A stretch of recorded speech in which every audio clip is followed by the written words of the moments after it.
जो तूफ़ानों में किनारे तक पहुंचा दे, ऐसी अब कश्तियां नहीं मिलती। गम को गले से लगाकर खुशी बांटे, ऐसी जादू की झपकियां नहीं मिलती। खुद के लिए जूझने वालों इस जहां में एक ढूंढो तो हज़ार मिल जाएंगे।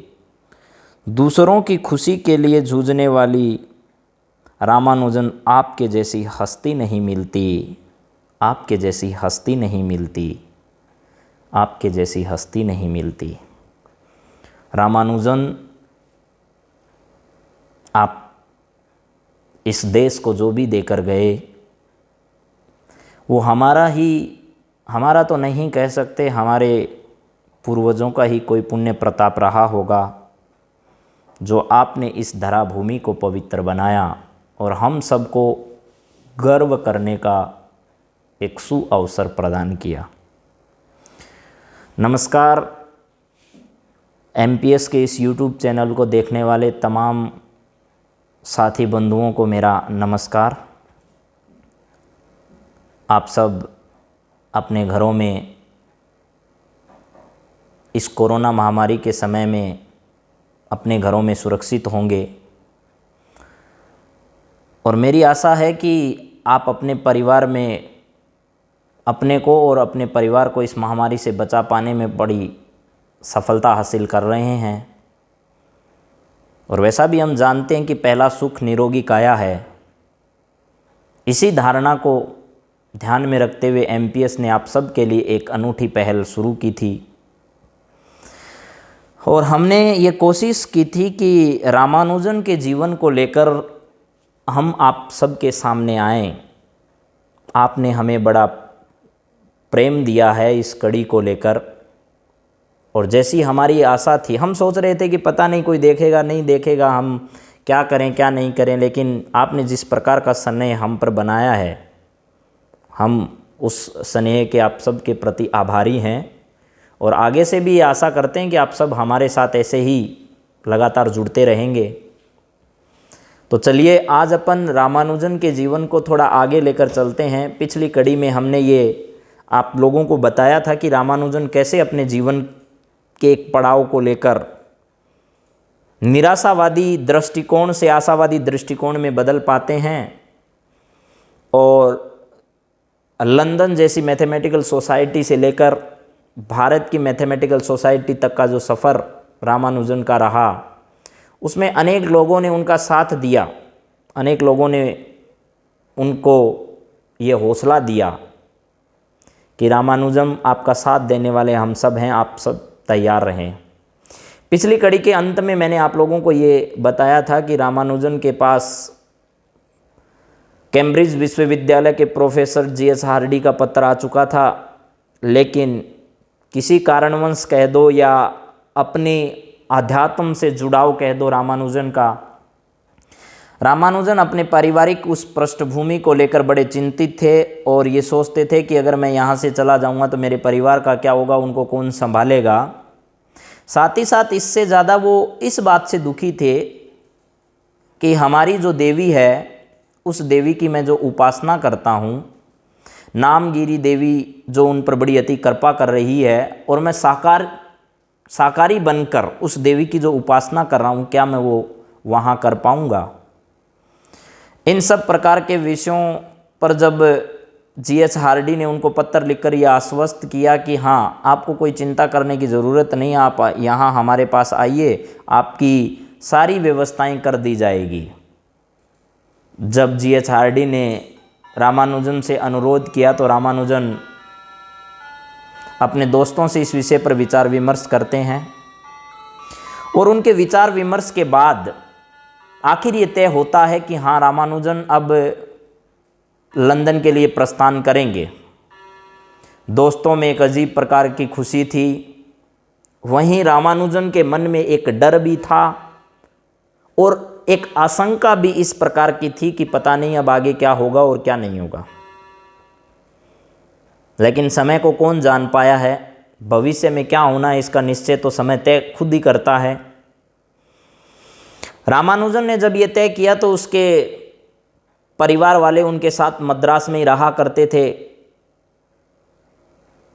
उन्होंने रामानुजन ने सोचा कि मैं जाऊं उससे पहले पहले अपने परिवार के सभी मेंबर्स यानी पत्नी और उनकी माताजी जो उनके साथ रहते थे उनको कुंडनकोलम जो उनका पैतृक गांव था वहां छोड़ा जाए, ताकि जिस समय मैं यहाँ से निकलूँ उस समय ये मेरे सामने नहीं हो, ताकि मुझे यहाँ से निकलने में ज़्यादा दिक्कत नहीं हो।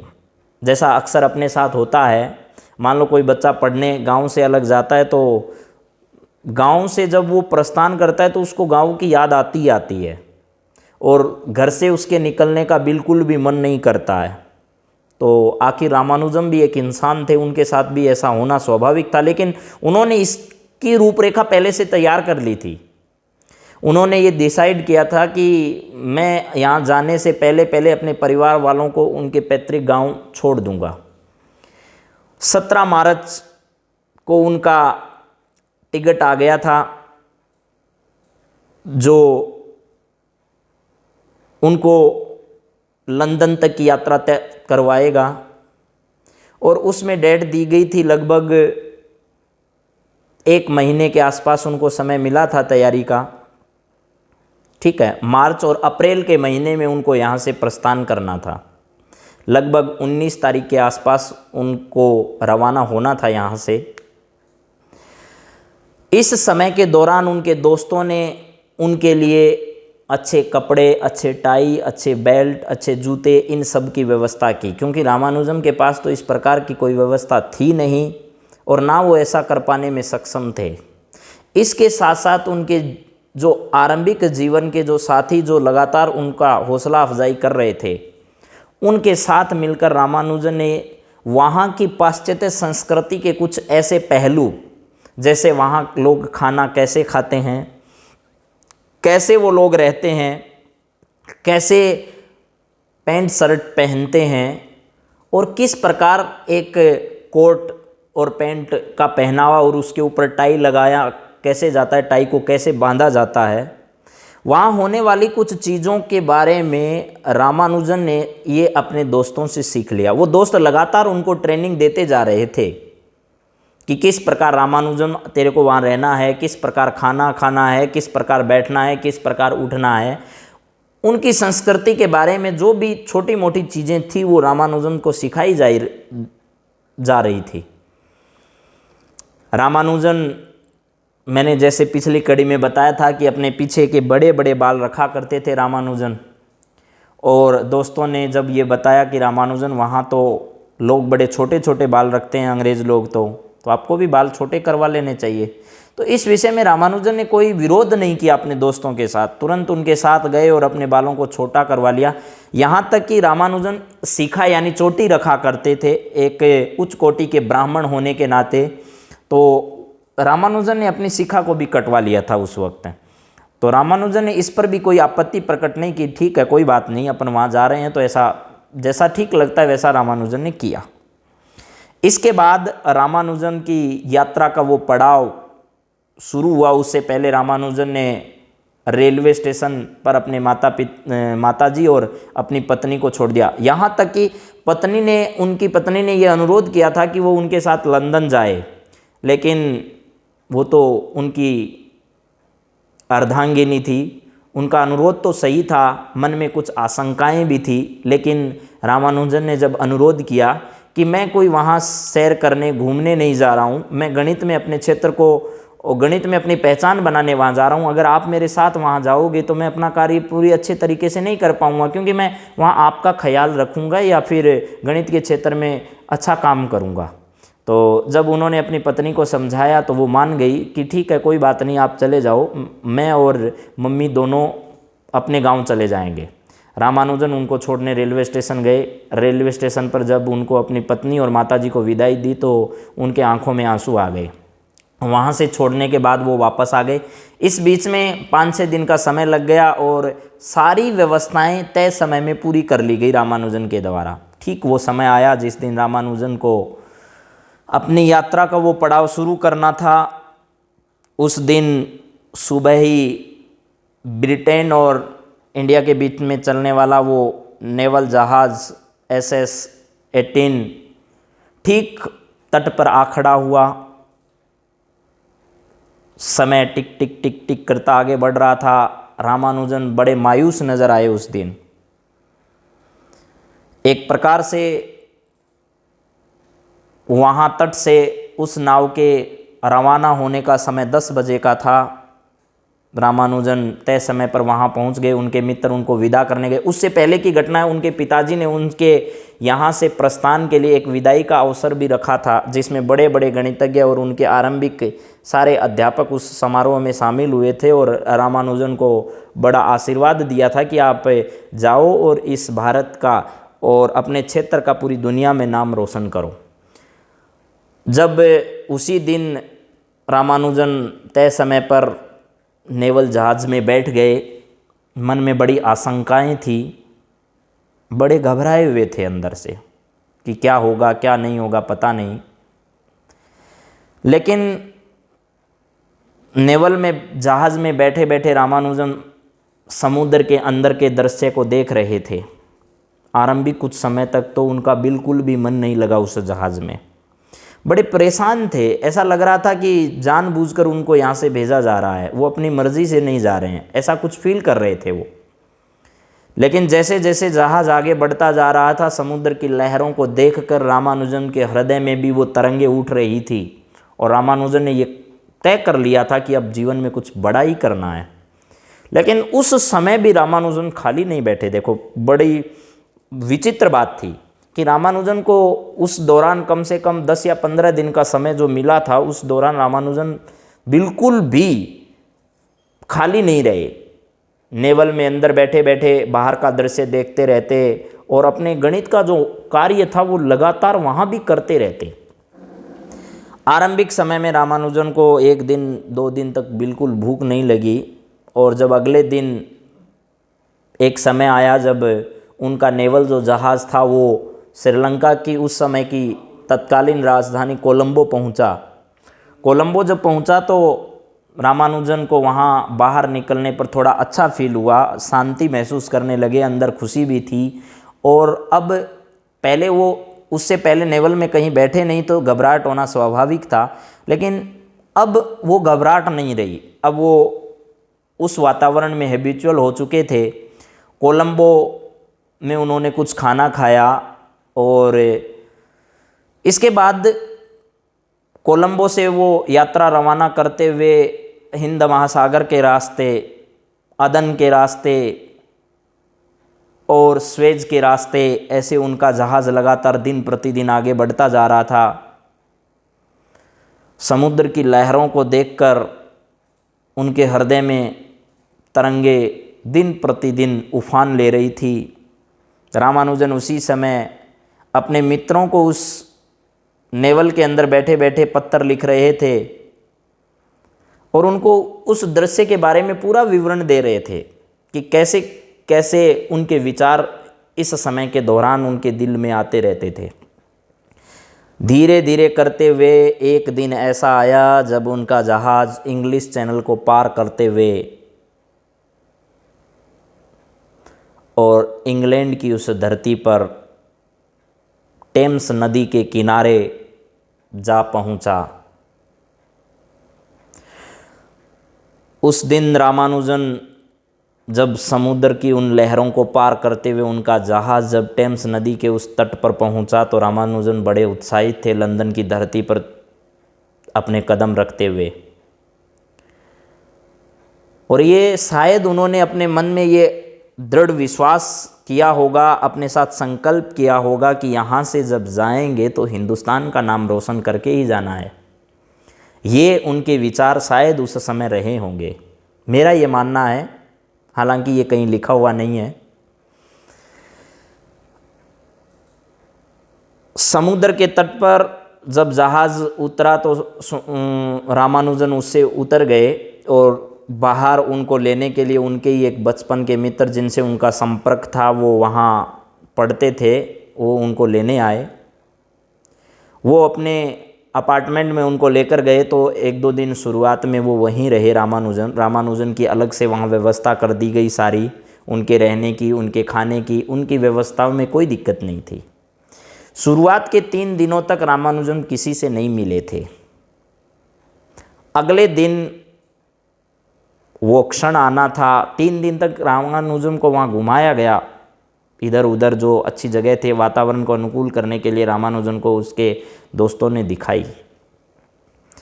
आखिर जिस घड़ी के लिए रामानुजन वहाँ पहुँचे थे वो घड़ी भी आनी ही थी, और सुबह जल्दी तैयार होकर रामानुजन जीएच हार्डी से मिलने पहुँचे। आगे जीएच हार्डी उनका इंतज़ार ही कर रहे थे अपने एक साथी के साथ, और उन्होंने साथी को बताया कि आज एक ऐसे आदमी से आपका परिचय करवाने वाला हूँ जो गणित के क्षेत्र में बहुत अच्छा प्रदर्शन कर रहे हैं, और गणित में ऐसी ऐसी खोज वो कर रहे हैं कि आज तक मैं भी अचंभित हूँ कि ऐसा कैसे सोच लेते होंगे वो। रामानुजम जब कैम्ब्रिज पहुँचे तो कैम्ब्रिज विश्वविद्यालय में जीएच हार्डी ने उनका स्वागत किया और अन्य लोगों से उनका परिचय करवाया। रामानुजन ने भी उनका अभिवादन किया और उनका धन्यवाद ज्ञापित किया कि आपने मुझे इस लायक समझा और यहाँ बुलाया, इसके लिए भी मैं आपका धन्यवाद करता हूँ। दोनों के बीच में ज़्यादा कुछ बातचीत नहीं हुई, क्योंकि जीएच हार्डी जो थे वो भी एक कम बोलने वाले व्यक्ति थे और अपने ही क्षेत्र में अच्छा काम करने के लिए तत्पर रहने वाले व्यक्ति थे। लेकिन रामानुजन के लिए तो शायद वो एक जौहरी से कम नहीं थे, और वो भी जौहरी भी ऐसा जौहरी जिसको एक असली हीरे की पहचान होती हो, वो जौहरी बनकर सामने आए। कौन? GH Hardy. और जीएच हार्डी ने इसको समझने में बिल्कुल भी गलती नहीं की। यहाँ तक कि भारतीय गणितज्ञों ने भी और दुनिया के तमाम गणितज्ञों ने जीएच हार्डी की इस बात के लिए बड़ी तारीफ की है कि वाकई में दुनिया में किसी एक हीरे को तराशने के लिए अगर किसी ने मेहनत की है तो वो जीएच हार्डी है, और रामानुजम जैसे हीरे को अगर किसी ने तराशा है तो वो जीएच हार्डी है। इस बात में जीएच हार्डी को तनिक भी स्वार्थ नहीं था। अक्सर अंग्रेज़ों के वहाँ लोग स्वार्थ के वशीभूत होकर काम करते थे। भारत की खोजों को अपने यहाँ बुलाते, अच्छे वैज्ञानिकों को बुलाते और उनसे वो सब चीज़ें जानते, लेकिन पेटेंट भारतीयों के नाम से नहीं होता था उस समय भी। उस समय अंग्रेज़ अपने नाम से उस चीज़ का पेटेंट करवाते, लेकिन जीएच हार्डी ने ऐसा कुछ भी नहीं किया था। उस दिन कैम्ब्रिज विश्वविद्यालय में रामानुजम को भ्रमण करवाया गया, वहाँ सब चीज़ें दिखाई गई और रामानुजम को ये बताया गया कि हाँ, कल से आप यहाँ हमारे साथ आएँ और समय व्यतीत करें तो आपको शायद अच्छा महसूस होगा। और रामानुजन ने बिल्कुल भी देर नहीं करते हुए, रामानुजन ने ये भी नहीं सोचा कि मैं कहाँ जाऊँ कहाँ नहीं जाऊँ और क्या करना चाहिए और क्या नहीं करना चाहिए। इस बात की बिल्कुल भी फिक्र नहीं की रामानुजन ने। अब पूरे दिन रामानुजन गणित के तमाम प्रोफेसर्स की क्लास अटेंड करते। वहाँ पढ़ने नहीं गए थे, खोज करने गए थे, लेकिन रामानुजन को बिल्कुल भी संकोच नहीं था वहाँ जितने भी गणित के प्रोफेसर थे उन सब की क्लास को लेते हुए एक एक करके रामानुजन सब की क्लास अटेंड करते। लेकिन रामानुजन को ये संकोच नहीं था कि भाई मैं इतने बड़े प्रोफेसर्स की क्लास में बैठूंगा तो ये लोग क्या सोचेंगे, ऐसा बिल्कुल भी भाव नहीं था रामानुजन के मन में। और ऑर्थर बेरी की एक क्लास, उन्होंने एक गणितज्ञ थे उनकी क्लास को अटेंड किया, और वो इलिप्टिकल जो फंक्शन था उस इलिप्टिकल फंक्शन के बारे में पढ़ा रहे थे। जब उनकी क्लास में बैठे तो रामानुजन लगातार देखते जा रहे थे, और ऑर्थर ने क्या किया कि एक फंक्शन लिखकर छोड़ दिया, उसको आगे हल नहीं किया। और क्लास में जब रामानुजन की तरफ उन्होंने देखा तो ये कहा कि क्या मैंने क्या लिखा है आपको कुछ समझ में आ रहा है, क्या आप काफ़ी देर से यहाँ बैठे हो? तो रामानुजन ने कहा जी सर, मुझे समझ में आ रहा है और मुझे ये भी मालूम है कि इससे आगे क्या होगा। तो ऑर्थर बड़े अचंभित हुए और रामानुजन को आगे बुलाया। तो रामानुजन के हाथ में जब चौक दी तो रामानुजन ने उस इलिप्टिकल फंक्शन को पूरा लिख दिया। यानी कॉम्प्लेक्स जब अपन पढ़ते हैं तो उस कॉम्प्लेक्स में एक फंक्शन आता है इंटीग्रेशन dz अपॉन में रूट और rz re⁻z आता है, ऐसे एक फंक्शन होता है, वो इलिप्टिकल फंक्शन कहलाता है। उस फंक्शन के बारे में जब पूरा विस्तृत रामानुजन ने उनके सामने प्रकट किया तो ऑर्थर साहब की आगे कुछ बोलने की हिम्मत नहीं हुए और बड़े अचंभित हुए। जब क्लास ख़त्म हुई तो रामानुजन को लेकर वो जीएच हार्डी के पास पहुँचे, और जीएच हार्डी के पास जब पहुँचे तो उन्होंने जब ये घटना देखी तो पूरा परिचय ऑर्थर का उससे करवाया गया रामानुजन का। जीएच हार्डी ने ये करवाया। तो उसके बाद रामानुजन को लेकर जीएच हार्डी और उनके जो साथी थे उन सब ने बड़े अच्छे ढंग से उनकी प्रशंसा की और ये कहा कि ये बच्चा तो बैठने लायक थोड़ी है, ये तो अपना काम यहाँ अपनी कैम्ब्रिज विश्वविद्यालय में पढ़ाए, अपने लिए तो ये बड़ी खुशी की बात है। लेकिन रामानुजन ने पढ़ाने से तो इनकार कर दिया। रामानुजन ने कहा कि मैं अपने गणित के क्षेत्र में यहाँ काम करता रहूँगा और इसी को आगे बढ़ाऊँगा। वो समय रामानुजन के लिए बड़ी प्रसन्नता का था। रामानुजन गणित में एक से बढ़कर एक काम करते जा रहे थे और उनकी प्रसन्नताएं उस कैम्ब्रिज विश्वविद्यालय में और इसके साथ साथ पूरे इंग्लैंड में छाती जा रही थी। पूरे इंग्लैंड के क्षेत्र में ये लगातार काम करते जा रहे थे और इन्हीं चीज़ों को देखते हुए लंदन के तमाम अखबारों में और तमाम आर्टिकल्स में रामानुजन का नाम छपने लगा और जीएच हार्डी उनके बारे में तमाम संपादकों को इसके बारे में बताते कि दुनिया का सबसे बड़ा अगर कोई गणितज्ञ है तो वो इस समय रामानुजन है। ऐसे लगातार रामानुजन वहाँ रहने लगे, अपने मित्रों के भी यहाँ बातचीत होने लगी। ठीक उसी समय लंदन में हमारे ही भारत के एक महान व्यक्ति जिनका नाम शायद मेरे लेते ही आप सब लोग समझ जाओगे, प्रोफेसर पीसी महालनोबिस। महालनोबिस का नाम तो आप सब ने सुना होगा। भारत में वित्तीय यानी उदारीकरण में उनका बहुत बड़ा योगदान है। पंडित जवाहरलाल नेहरू भी उसी ट्रिनिटी कॉलेज से पढ़कर आए थे हिंदुस्तान में। वहीं हमारे पूर्व कई ऐसी महान विभूतियां भारत की हैं जिन्होंने वहाँ शिक्षा ग्रहण की थी। पंडित जवाहरलाल नेहरू ने जब योजना आयोग बनाया था, उस योजना आयोग के पहले जो अपने सहयोगी बनाए थे, क्योंकि अध्यक्ष तो वो खुद थे, और अपने जो साथी सीईओ जो बनाए थे वो पीसी महालनोबिस थे। और महालनोबिस और रामानुजन की वहाँ लंदन में मुलाकात होती है। महालनोबिस का परिचय जब रामानुजन से हुआ तो उन सबको आइडिया हो गया। महालनोबिस भी अच्छे गणितज्ञ थे अपने क्षेत्र में, गणनाओं में उनका बहुत बड़ा योगदान था। तो जब जवाहरलाल नेहरू को ये पता चला कि ये एक अच्छा व्यक्ति है और गणनाओं में बहुत तीव्र बुद्धि वाला है, तभी रामानुजन के साथी महालनोबिस को ये पद दिया गया था पंडित जवाहरलाल नेहरू की तरफ से। उन दोनों गणितज्ञों की या दोनों अच्छे जानकार व्यक्तियों की वहाँ लंदन में मुलाकात होती है, तो आप सोचिए कैसी होगी। महालनोबिस एक दिन एक गणितीय पहेली लेकर रामानुजन के पास पहुँचे और रामानुजन पहेली कुछ एक स्ट्रीट टाइप की थी कि एक स्ट्रीट में ऐसे इधर इतने घर हैं, इधर इतने घर हैं, एक घर में अगर आग लग गई तो उस एक घर में नहीं लगनी चाहिए, वो बीच वाला घर बचा हुआ है, तो आप बताइए कि उसके इधर वाली साइड कितने घर बचे, इधर वाली साइड कितने घर बचे, तो उस गली में टोटल कितने घर थे। इस प्रकार की एक बड़ी सी पहेली महालनोबिस उनके पास लेकर आए। प्रशांत चंद महालनोबिस उनका पूरा नाम था। और हिंदुस्तान में जो बच्चा योजना आयोग पढ़ेगा वो महालनोबिस के नाम को ना सुने ऐसा हो नहीं सकता। हिंदुस्तान में बहुत बड़ा नाम था उनका। जब उन्होंने, वो जानते थे इस पहेली का उत्तर क्या होगा, वो सिर्फ ये परखना चाहते थे कि रामानुजन इस पहेली का क्या जवाब देते हैं। जब रामानुजन को पहेली बताई तो रामानुजन कुछ समय ले रहे थे, तो उन्होंने कहा जल्दी बताओ। इतने ही क्षण में रामानुजन ने उस पूरी पहेली का उत्तर उनके सामने रख दिया। और इतना ही नहीं, रामानुजन ने तो जितना उन्होंने सोचा था उससे कहीं आगे के जवाब उनको दे दिए। और जब आगे के जवाब दिए, उन्होंने तो सिर्फ एक छोटी सी पहेली पूछी थी, उन्होंने तो बता दिया कि 50 से लेकर आगे 500 तक इस प्रकार की कितनी भी संभावनाएं, 50 से लेकर के 500 तक की जो भी संभावनाएं हैं वो मेरे द्वारा बताए गए इस हल से आप आसानी से हल कर सकते हो। जब ये बात महालनोबिस ने सुनी उनसे, तो महालनोबिस बड़े अचंभित हुए कि वाकई में ये दुनिया में हिंदुस्तान का नाम रोशन करेगा। और उसी दिन महालनोबिस ने भी एक महान गणितज्ञ की उपाधि उनको दी थी कि दुनिया में लोग जीनियस होते हैं, ये तो महाजीनियस है, यानी इसकी प्रतिभा का कोई तोड़ नहीं है।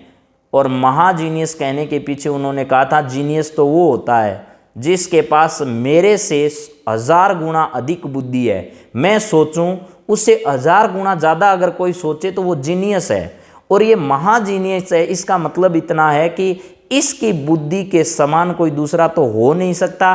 कितने से भी गुणा कर लो, लेकिन इसकी बुद्धि का कोई मूल्यांकन नहीं है। ये जितना सोच सकता है उतना कोई सोच ही नहीं सकता। इस प्रकार की बुद्धि रखने वाले व्यक्ति को क्या कहा? महाजीनियस। तो प्यारे बच्चों, आज लंदन में रामानुजन की इस यात्रा को यहीं अपन रोकेंगे, क्योंकि ज़्यादा वीडियो बड़ा हो जाएगा इस वजह से। और अगली कड़ी में लंदन में और क्या क्या रामानुजन के साथ हुआ और किन किन विषयों पर रामानुजन ने अपने विचार प्रकट किए, वहाँ उन तमाम बिंदुओं पर अपन विचार रखेंगे। तो आज आप इस कड़ी को ज़रूर देखें। आगे रामानुजन की इस कड़ी में अपने को क्या और नया करना चाहिए, उस विषय पर भी आप अपने विचार हमारे पास ज़रूर भेजें। तो आपसे आज्ञा लेता हूँ। आप सबका मेरी ओर से और MPS परिवार की ओर से बहुत बहुत धन्यवाद। अपने जीवन में लगातार आगे बढ़ें, सफलता हासिल करें। जय हिंद, जय भारत।